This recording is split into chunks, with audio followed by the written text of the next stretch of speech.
What's the Order's real opinion on one of their members getting a little brassed off from time to time? What actually goes into creating the sacred Jedi weapon? And were the Jedi the first to harness the power of the Force? All of these questions and many more aspects of the Jedi way folks often misunderstand will be put under the microscope in the coming entries, my dear Padawans, Knights, and Masters. Gareth here from What Culture Star Wars, and here are 10 things everyone always gets wrong about the Jedi. Number 10, they're not allowed to show any emotion.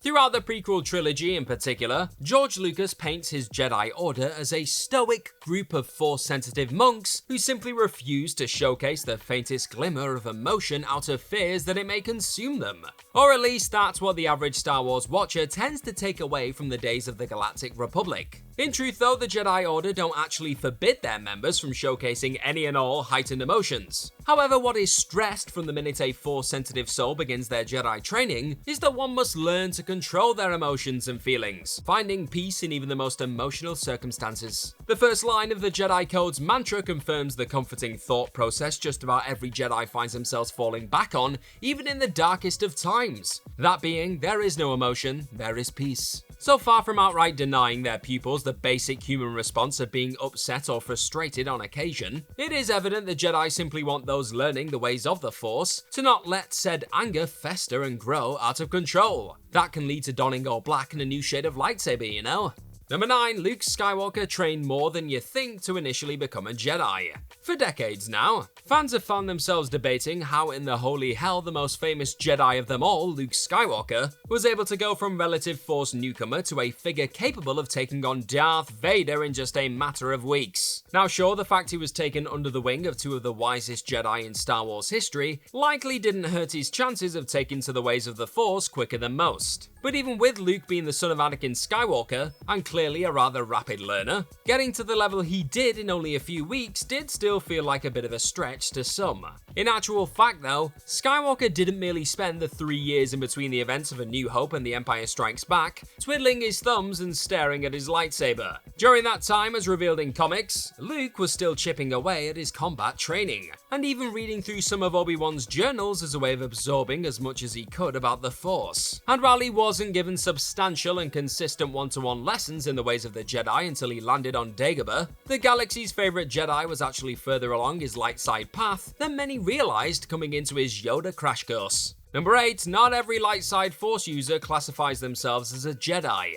For the longest time, it was assumed that all Force-sensitive folk who wish to operate on the side of good must automatically fall into the category of Jedi. As time has rolled by though, the grey area between Jedi and Sith has been explored more and more in comics and on the big and small screen too.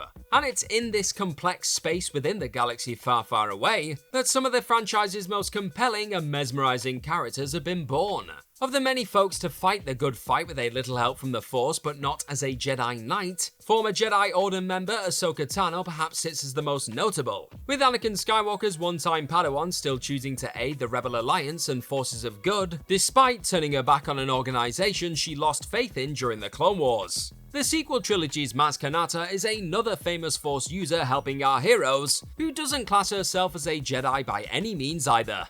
Number 7, not every Jedi can become a Force ghost. Throughout the original trilogy, every masterful Jedi or eventually redeemed Sith eventually finds a way to make a glowing return to the big screen after death. But while this may have seemed like something of a formality for all Jedi who pass from the land of the living, becoming a Force ghost isn't actually immediately guaranteed after death. That's because only those who complete a very specific piece of training or commit a truly selfless sacrifice are granted the ability to stave off becoming entirely one with the Force upon biting the dust. Master Qui-Gon Jinn was the first Jedi within the Skywalker saga to discover this path towards becoming a visual spirit and retaining his identity after death, but was unfortunately unable to complete his training before falling to Darth Maul. He was able to use his voice to guide Yoda towards fully discovering the secret to eternal consciousness, however, and later down the road, as seen in the recent Obi-Wan Kenobi series, Jinn does finally manage to learn what it takes to manifest physically in Force spirit form.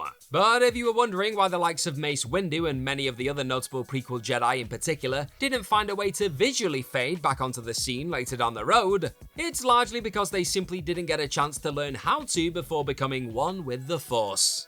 Number 6, being a Jedi wasn't that common at all during the Clone Wars. There is no questioning the fact that Jedi Knights weren't anywhere near as rare in the prequel era as they'd end up being around the time of the original trilogy and beyond. But even before Order 66 purged much of the galaxy of its protectors, Jedi were still actually far more uncommon than they're made to look in episodes 1 to 3 and the various animated series. Despite hitting the staggering number of 10,000 strong during their Galactic Republic heyday, that number of Jedi absolutely pales in comparison to the overall population of sentient beings in the galaxy far, far away. Before Legends was eclipsed by canon upon Disney acquiring Lucasfilm, the galaxy's population sat at 100 quadrillion. And even in the canon age, it's said that there are millions of sentient species. So that alone makes the idea of being one of the lucky 10,000s to step into a Jedi Academy feel like one hell of a lottery to win.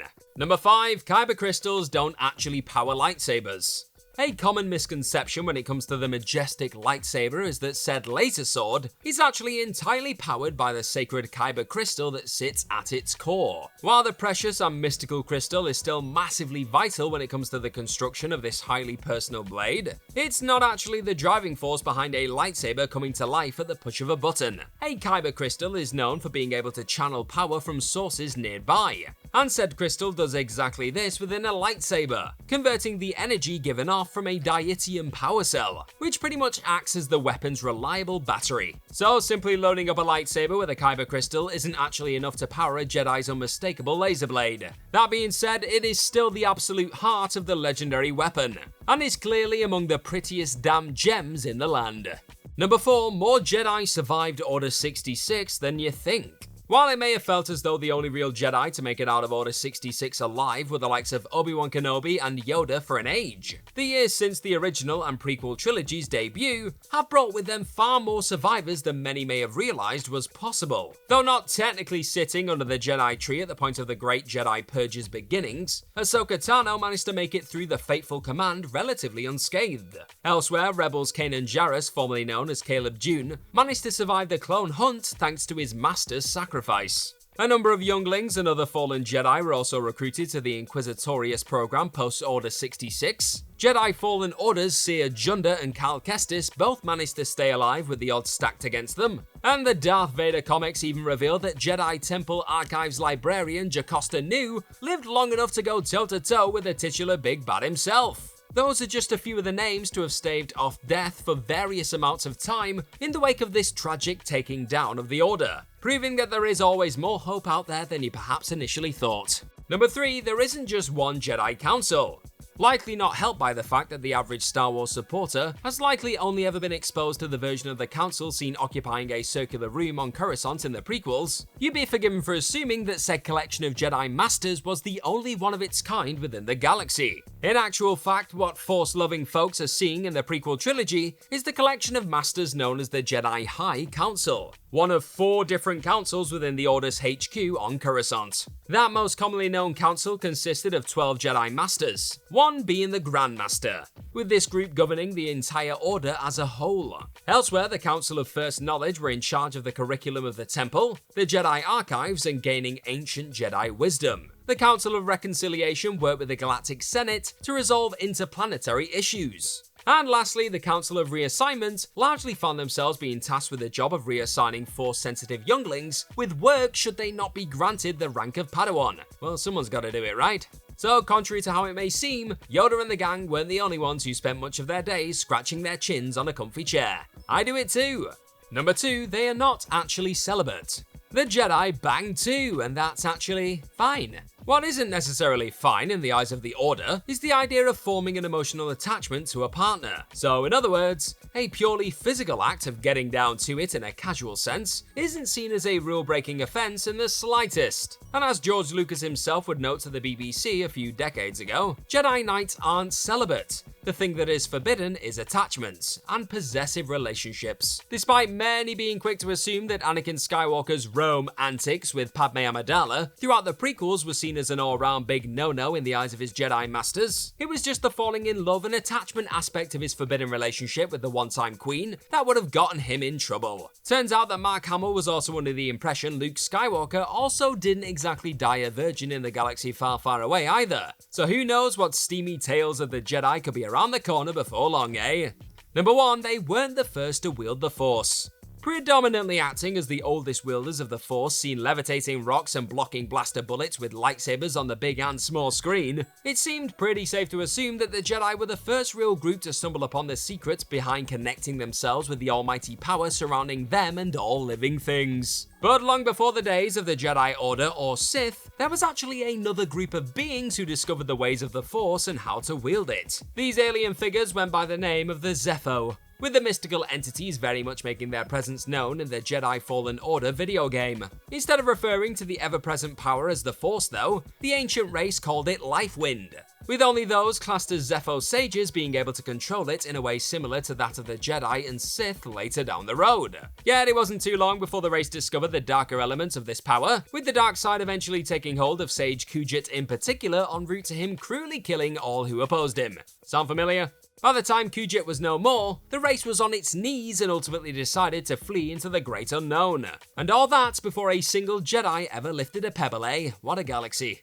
And that's our list. Know of any other things that everyone always gets wrong about the Jedi? Then let us know all about them in the comment section right down below, and do not forget to like, share, and click on that subscribe button while you're there. Also, if you feel like the Force is strong with this kind of thing, then head on over to whatculture.com and find some more incredible articles just like the one this video you're watching right now is based on. I've been Gareth from What Culture Star Wars. May the Force be with you. Thank you for clicking on this video today. Hopefully I'll see you soon, but in the meantime, be good to yourself. Bye bye.